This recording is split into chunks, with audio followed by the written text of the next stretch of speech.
سلامونه احترامات او نیکی هیلې ګرانو دوستانو الله جل جلاله دې وکړي چې تاسې ټول روغ جوړ خوشحاله سوکاله او آباد اوسئ. درنو دوستانو نور آغا احمدي یم او غواړم چې نن درته بیا یوه موضوع باندې راټول کړي معلومات شریک کړم چې اکثره ملګري دوستان په دغه مسله کې بېغوري کوي او دغه بیا نو بدې پایلې لري. ګرانو دوستانو هغه موضوع چې ده نو هغه د یو ماشوم په کور کې ځان ته پرېښودل دي چې دغه مسله زموږ او ستاسې ماشومانو ته لوی ګواښ دی.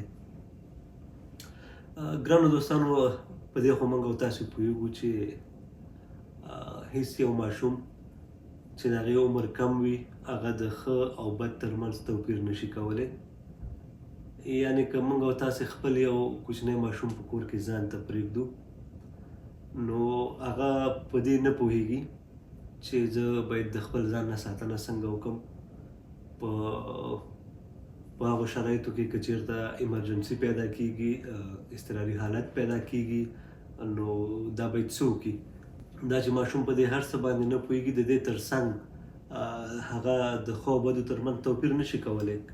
هغه کولی شي چې ځان ته زیان ورسوي ځکه په کور کې خو هر څه موجود وي. مثال د خبرې په اشپزخانه کې زموږ او ستاسې قسمه قسم وسایل موجود دي چې هغه د لوبو د وسایلو په توګه استعمالولی شي او ځان ته ټریل جوړولی شي. نور زموږ او ستاسې په کورونو کې چې کوم د برق سیسټم دی هغې نه ځان ته زیان رسولی شي. دې ته ورته ډېرې مسلې دي. نو د دې په خاطر باندې چې په دغه برخه کې د مشکلاتو سره مخ نشو، خپل ماشوم د خپل ماشوم ژوند ته ګواښ جوړ نه کړو، الله مکه د هغې ژوند ته کوم خطر پیښ نه شي، نو هڅه وکئ هېڅکله خپل ماشوم په کور کې ځان ته مه پرېږدئ. اکثره میندې وي هغوی د کوره د باندې وځي نو که ماشوم یې چېرته وده وي وایي زه خیر دی دا خو وده دی زه به په 10 منټو کې یا 20 منټو کې لاړ شم او خپل کار به راخلاص کړم. خو دا ډول عمل کول ستاسې د ماشوم ژوند ګواښي او د هغوی ژوند ته یو لوی خطر دی. لومړی زه دوستانو په دغې موضوع باندې در سره یو ویډیو شریکوم، د هغې نه وروسته بېرته راګرځو.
چې د خپلو ماشومانو سره یې شریکه کوي او هغوی وګوري او هغوی په د دغې مسایلو نه ځان وساتي.